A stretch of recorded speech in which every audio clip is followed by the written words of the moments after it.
लखनऊ के शानदार मोहल्ले और वहाँ के शानदार लोगों के बारे में तारुफ और जिक्र चल रहा है। इसी सिलसिले में आइए चलते हैं बान वाली गली। बान वाली गली में यकीनन पहले बान मिलते होंगे। बान वो चीज है जिससे पलंग को की बुनाई की जाती है और गर्मियों के मौसम में खुले आंगन में इन इन पलंगों को या चारपाइयों को, जिसको देहाती जबान में खटिया या खाट भी कहते हैं, डालकर उस पे आराम किया जाता है। वो यकीनन मिलते होंगे और बान बनाने वाले यहाँ पर बान बेचने आते होंगे। लेकिन उसके बाद हालात बदलने से लगे और वहां पर वैद्यों वाली गली बन गई। बान वाली गली वैद्यों वाली गली कहना लगी कि वो यहाँ एक से एक नामवर वैद्य अपना मतब करते थे, क्योंकि इसमें एक से एक नामी गिरामी आयुर्वेदाचार्य और कविराज वैद्य थे। उन वैद्यों को ज्योतिष शास्त्र की और नाड़ी विज्ञान का बहुत अच्छा ज्ञान था। यही हटीराम की चढ़ाई से ही रसिक पंच और बाबू रामलाल वर्मा की दिनकर प्रकाश पत्रिकाओं के प्रकाशन का विवरण मिलता है। लखनऊ से प्रथम हिंदी मासिक पत्र भारत दीपिका सन 1881 में प्रकाशित हुई थी। बान वाली गली से कुछ दूर बड़ी काली जी का मशहूर मंदिर है। मंदिर का ऊंचा आसन इस बात का सूचक है कि यह अत्यंत प्राचीन मकाम है। ये मंदिर वास्तव में लक्ष्मी नारायण का मंदिर है, जिसकी अति प्राचीन युगल मूर्तियां रत्न वेदी पर स्पष्ट हैं। इनकी स्थापना आदि शंकराचार्य जी द्वारा की गई थी। मंदिर में गया के पुजारियों की पुरानी परंपरा चली आई है। इस मंदिर के एक शिवालय का शिखर गया शैली में बना हुआ है। प्रसिद्ध है कि उत्तर प्रदेश के प्रथम मुख्यमंत्री पंडित गोविंद बल्लभ पंत जी इस तथा प्रधानमंत्री लाल बहादुर शास्त्री जी देवी दर्शन के लिए बड़ी काली जी मंदिर में आए थे। मंदिर की प्रधान गुप्त मूर्ति का पूजन प्रदेश के राज्यपाल यानी गवर्नर, जो मौजूदा गवर्नर होता है, उसके द्वारा किया जाता है। बड़ी काली मंदिर के पुजारी श्री महेश्वर नाथ शर्मा जी आनंद पत्र के संपादक भी रह चुके हैं। बड़ी काली बाजार चौक से ही सन 1901 में दशहरे के दिन राज राजेश्वरी पत्रिका का प्रकाशन हुआ था, जिसके संपादक पुरोहित ज्वाला प्रसाद शर्मा थे। बाद में इसका नाम बदलकर वसुंधरा रख दिया गया और पंडित शिवनाथ शर्मा इसका संपादन करने लगे।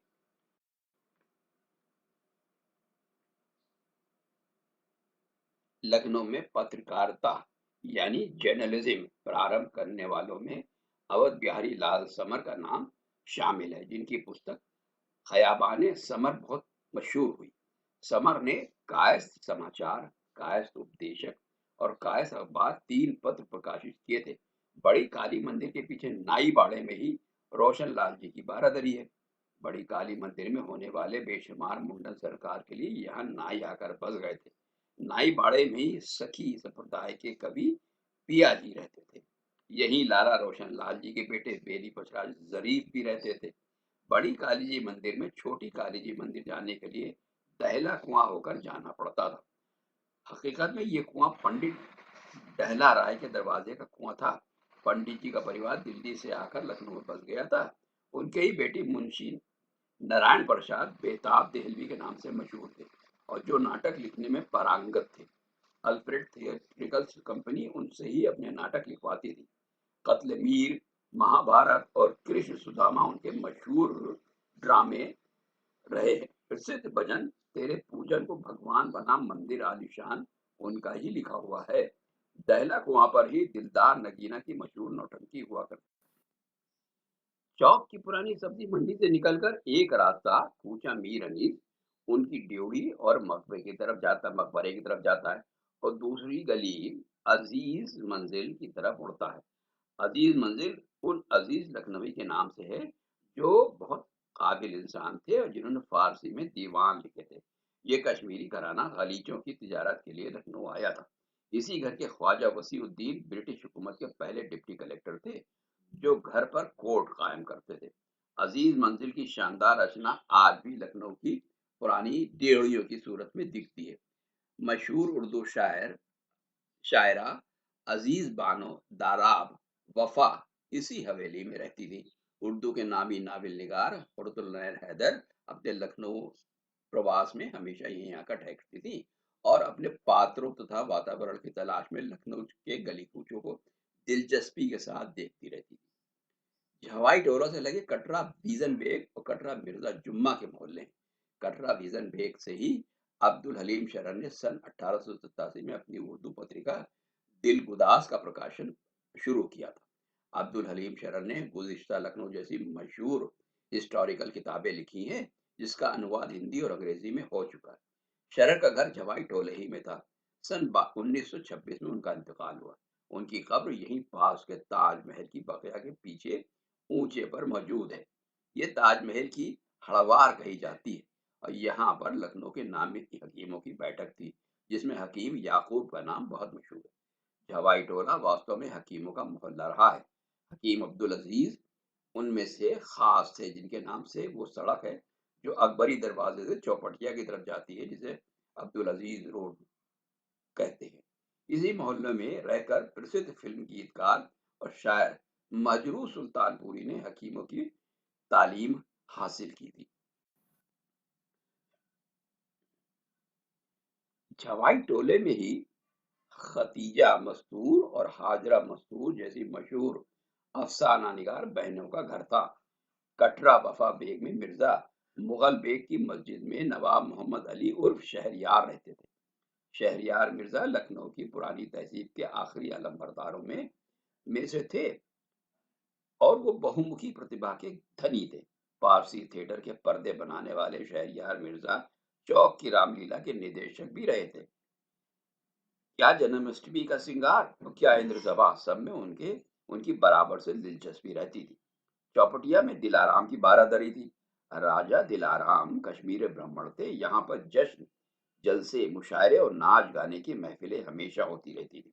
इसलिए इतिहासकार इसे सांस्कृतिक कार्यक्रमों के संदर्भ में लखनऊ का सबसे पुराना ऑडिटोरियम मानते। लखनऊ के मशहूर लोक नाट्य स्वांग, सपेरा और भरथरी तथा नौटंकी के आयोजन यही होते थे। शेख तसद्दुक हुसैन चौपटिया में रहते थे, जिन्होंने बेगमाते अवध पुस्तक लिखी है। उन्होंने ही अंग्रेजी दौर में पहली बार लखनऊ गाइड लिखी, जो अवध प्रिंटिंग प्रेस चारबाग से प्रकाशित हुई थी। चौपटिया में श्री नंद कुमार अवस्थी रहते थे, जिन्होंने अनेक विद्याओं में हिंदी साहित्य की बड़ी सेवाएं की है।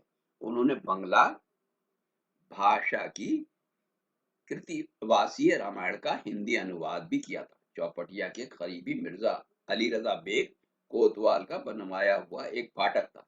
ये फाटक दबीरुद्दौला का फाटक कहा जाता था, लेकिन अब खंडरों में बाकी है। दबीरुद्दौला की बरादरी में ही काकोरी केस के शहीदों की बैठकें होती थी, जो यहाँ छिपे थे।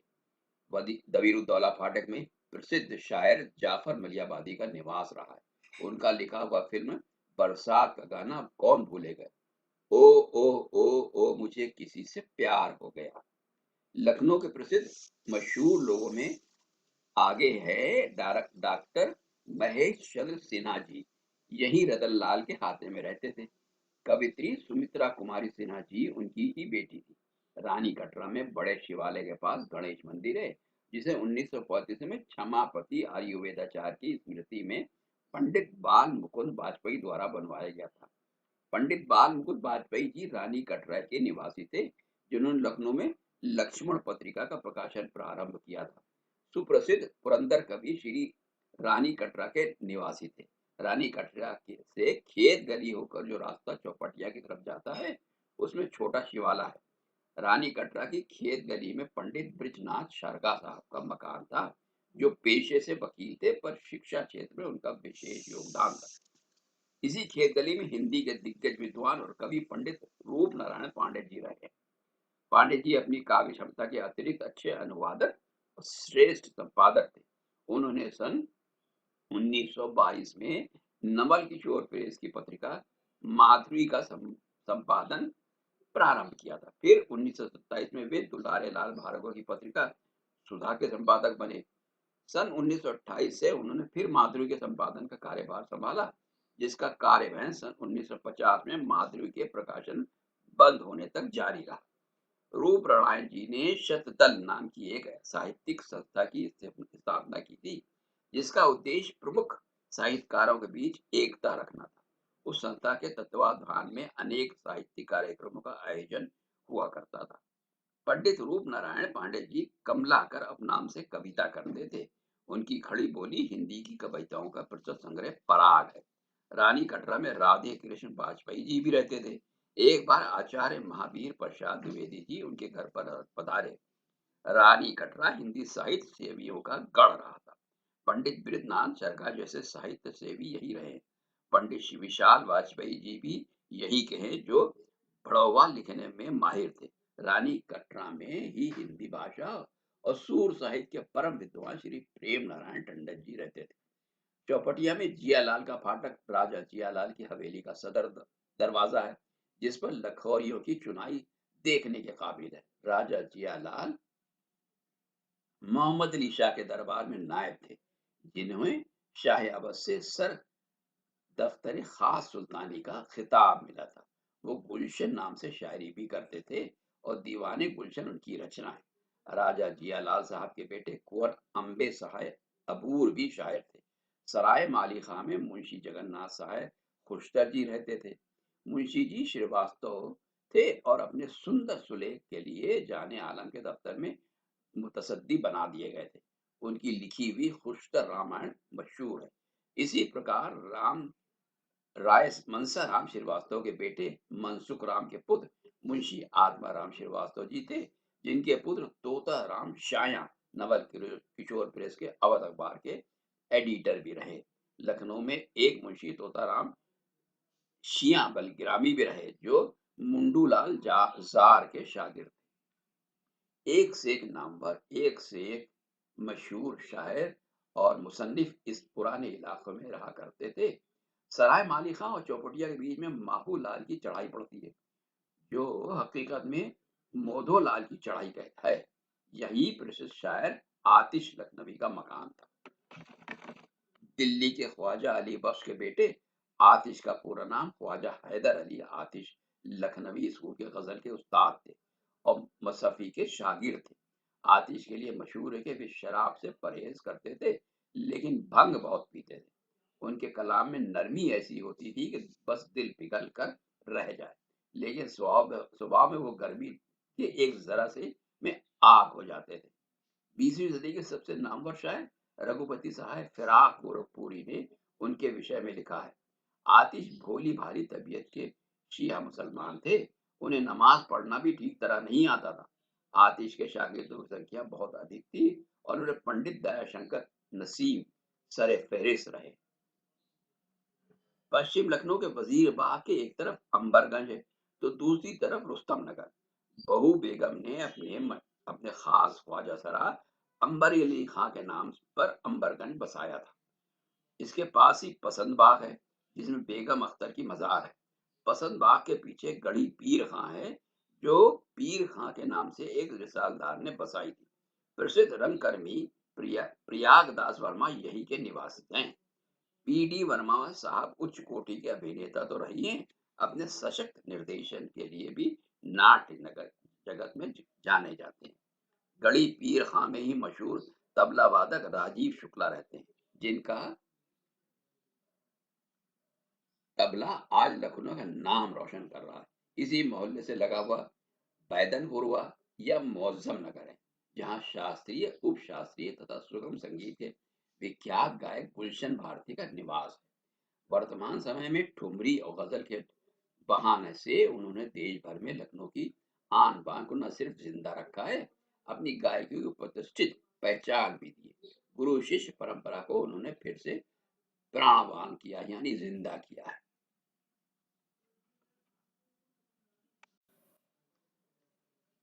लखनऊ हजार वर्ष पहले भी अनाजों की मंडी के लिए मशहूर था।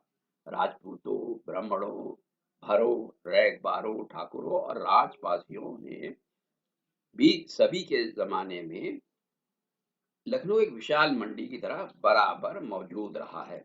अमृतलाल नागर जी तो इस नगर को मंडी नगर कहते थे। लखनऊ का पूर्व और पश्चिम से समान संपर्क रहा है, इसलिए मुगलों ने इस नगर के पश्चिमी छोर पर दिल्ली दरवाजा बनवाया था, जो शाहदरा और सादत के बीच में था। इसी राह से होकर औरंगजेब लखनऊ में आए थे। जहां वो ठहरे थे, वो जगह बाद में उनके नाम से ही अवध के तत्कालीन गवर्नर के द्वारा आलम नगर की सूरत में आबाद की गई। ऐसा माना जाता है किसी प्राचीन पूजा स्थल के भाग्यव्य अवशेषों से बन जाने वाले टीले पर आदि शंकराचार्य के प्रभाव से बुद्धेश्वर महादेव की स्थापना की गई थी। ये शहर का अकेला मंदिर है जहाँ सोमवार के स्थान पर बुधवार को विशेष महत्व है। सादतगंज बावली के पास हकीम जीनत का मकबरा है। यहाँ मसानी देवी का मंदिर बहुत मशहूर है। इस मंदिर में भी बुद्धेश्वर महादेव की तरह बुधवार को विशेष पूजा होती है। लखनऊ के पुराने लोक गीतों में भी मसानी देवी की महिमा दर्ज है। गोमती नदी पहले दरियापुर से आकर इसी के पास से बहती थी। अब भी मसानी देवी के मंदिर में कौड़ियों का प्रसाद मिलता है। सादतगंज में ही गोपाल जी का मंदिर है और अन्नपूर्णा देवी का मंदिर है। यहाँ के मंदिरों ठाकुर द्वारों में कुआर के पितृपक्ष में होने वाली सांझी का बड़ा नाम है। प्रसिद्ध नाट्यकर्मी श्री विजय श्रीवास्तव इसी क्षेत्र के निवासी हैं। उनके पिता स्वर्गीय हरदयाल श्रीवास्तव पुरानी पीढ़ी के अच्छे नाट्यकर्मी और रचनाकार थे। पश्चिमी लखनऊ में कश्मीरी मोहल्ले में प्रतिष्ठित और विद्वान कश्मीरी ब्राह्मणों की बहुत बड़ी आबादी थी। नवाब शुजाउद्दौला के दौर में कश्मीरी ब्राह्मण बहुत बड़ी संख्या में कश्मीर से आकर अवध में बसे थे। कश्मीरी मोहल्ले में जो हिंदुओं की पुरानी ड्योढ़ियां हैं, वो दिल्ली शैली के बड़े बड़े मकान हैं जिसमें शानदार दरवाजे, बड़े बड़े आंगन, अंदर बाग बगीचा और दुमंजिला पर हवादार कमरे। इन देवड़ियों में रहने वाले पुराने नामवर लोगों में पंडित दयाशंकर नसीम का नाम सरे फेरिस्त है। उनका जन्म सादत अली खां के दौर में सन 1811 में हुआ था। नसीम बड़े अच्छे शायर थे और आतिश के शागिर्द थे। उनकी लिखी मसनवी गुलजार नसीम लखनऊ की स्कूल की पहली मसनवी है। मसनवी गुल बकावली भी पंडित दयाशंकर कौल नसीम ने लिखी है। पंडित रतन नाथ दर सरशार सन 1840 में मोहम्मद अली शाह के शासनकाल में यहीं पैदा हुए थे। मुंशी नवल किशोर के अवध अखबार में वो संपादक थे तथा मुंशी मुजफ्फर अली असीर के शागिर्द थे। सरशार की मशहूर किताब फसाने आजाद का धारावाहिक प्रकाशन इसी अखबार में होता था। आजाद और खोजी उनके प्रमुख पात्र थे। अवध पंच में भी उनके लेख छपते थे। सरशार की मसनवी फसाने आजाद की जितनी भी तारीफ की जाए कम है। ये उर्दू की वो लाजवाब पुस्तक है जिसमें उस लखनऊ की शान जबान, तौर तरीके, रहन सहन, मुहावरे तथा सारी संस्कृति की झलक मिलती है। कश्मीरी ब्राह्मणों को अवध के दरबार में कितना अधिक सम्मान प्राप्त था, ये इसी बात से समझा जा सकता है कि कश्मीरी पंडित अवध के खजाने के वसीकेदार रहे। कश्मीरी मोहल्ले के पुराने निवासियों में राय बहादुर पंडित श्याम मनोहर नाथ शर्मा का खानदान उल्लेखनीय है। इसी पुराने घराने का एक आलीशान मकान मनोहर निवास अब भी बाकी है। राय बहादुर पंडित श्याम मनोहर नाथ शर्मा सगीर तखल्लुस से शायरी करते थे।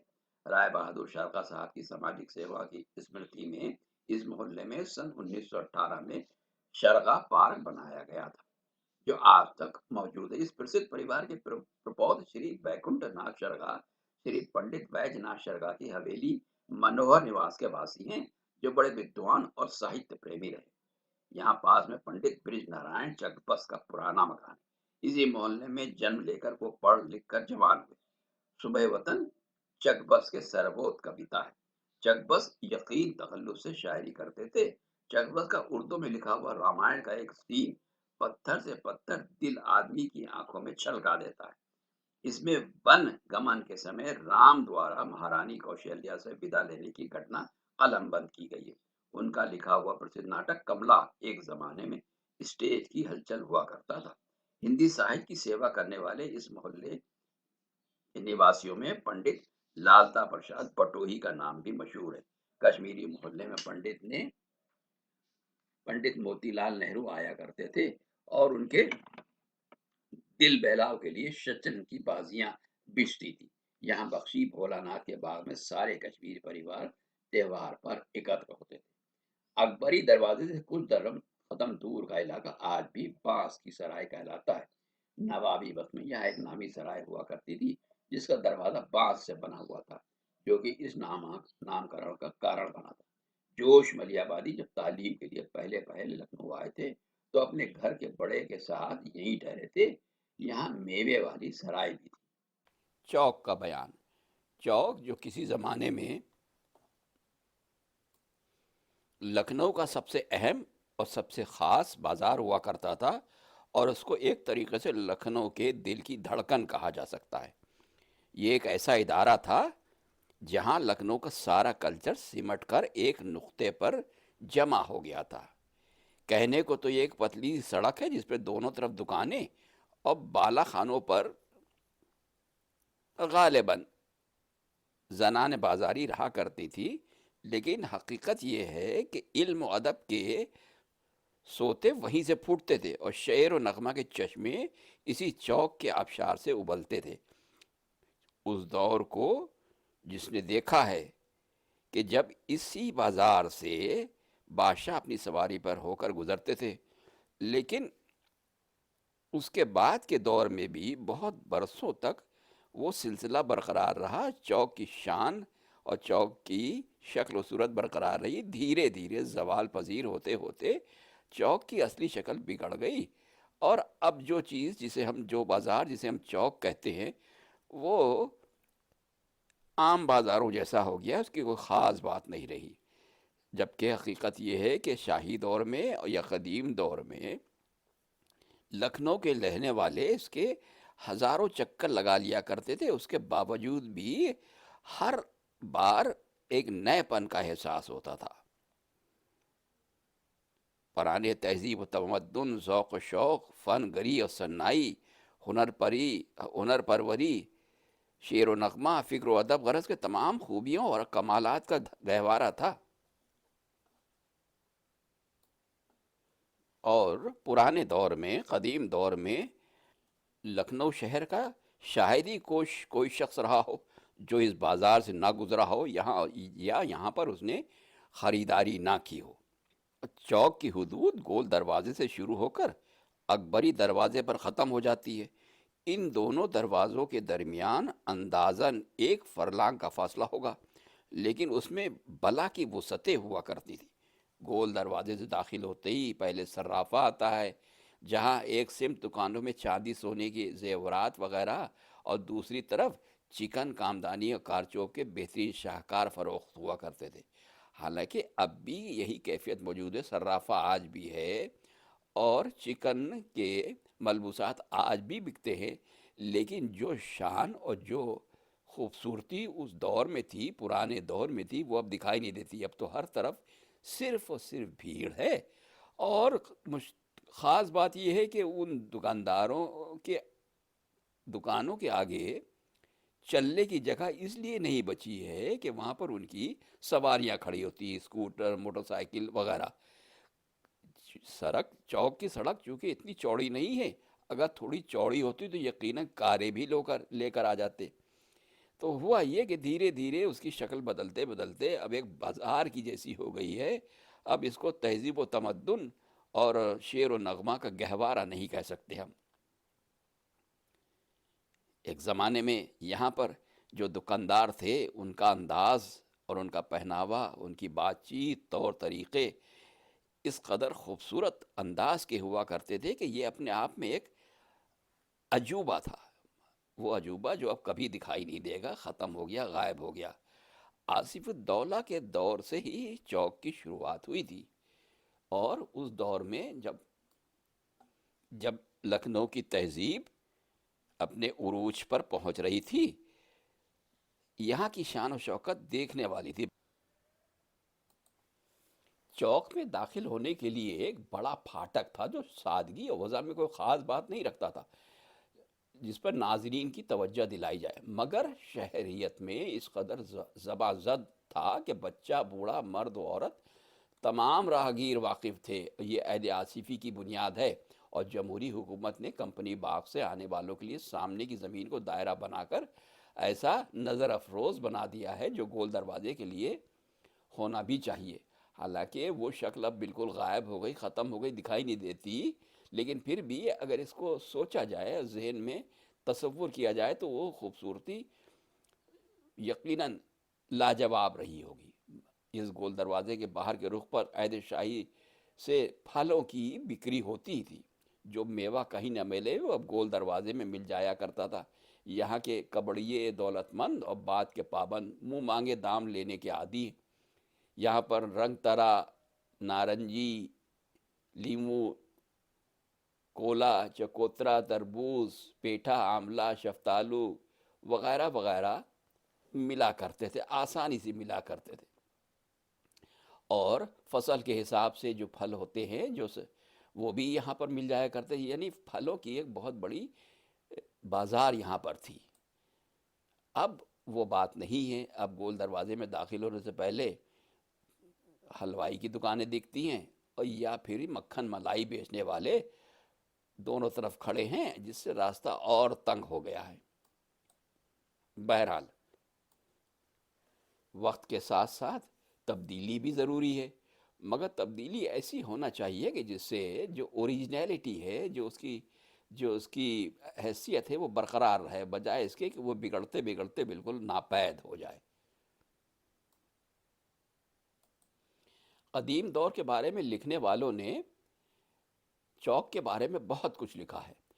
चौक गोल दरवाजे से पहले ही शुरू हो जाता है, और जो उन्वानात अब तक सुपुर्द कलम हुए हैं वो चौक के इब्तिदाई मोहल्ले हैं। बाज़ार की अहमियत के लिहाज से खसूसी जाविया निगाह से रोशनी डाली जाए तो और दूसरा ही अंदाज पैदा होता है। और ख़ास मकामात चौक को हम अलहदा अगर बयान करें तो हिंदुस्तान की अक्सर शहरों में आबाद तरीन हिस्सों को, जिसमें दिलचस्पियों के तमाम सामान पाए जाएं, चौक कहते हैं। दिल्ली में भी चांदनी चौक मशहूर मकाम है। लखनऊ मशरक़ी तहजीब का चूँकि गहवारा था, वहाँ खसूसियात दिल्ली के नमूना होना लाजिम वमलजूम था। बाज़ार को वो हैसियत हासिल हुई कि चौक के बांके, चौक के गुंडे, चौक के दलाल, चौक के तमाशाई, चौक के पान वाले, तमाम लफ्ज़ें मानी रखने लगी। सर्राफे और चांदी बाजार में दलालों की वह भीड़ के आने वालों की सूरत ये देखते ही ताड़ जाते थे कि इस फला शख्स को किस चीज़ की ज़रूरत है, उसको घेर लेते थे और अपने समझे बूझे दुकानदार के पास ले जाना इनका फन था। दूसरा अपनी तरफ खींचता। चांदी बाजार में इस मिटे हाल पर भी अब तक सोने और चांदी का ये हाल है कि मेहतर नालियों को साफ करते वक्त नीचे की मिट्टी तसले में रहने देते हैं और उसको साफ पानी से धो धोकर चांदी जमा करते हैं, और ये चांदी नाली से निकल फिर जीनत गुलू हो जाती है। दलालों के मुहावरे हमारी उर्दू से बिल्कुल अलहदा हैं। वो इशारों और इशारों में अपने दस्तूर यानी कमीशन के बातें कर लेते हैं। चौक का बाजार तेरे दांतों का चौका, चौक का बाजार तेरे दांतों का चौका, दलाल जबान है जो उधर भी है इधर भी है।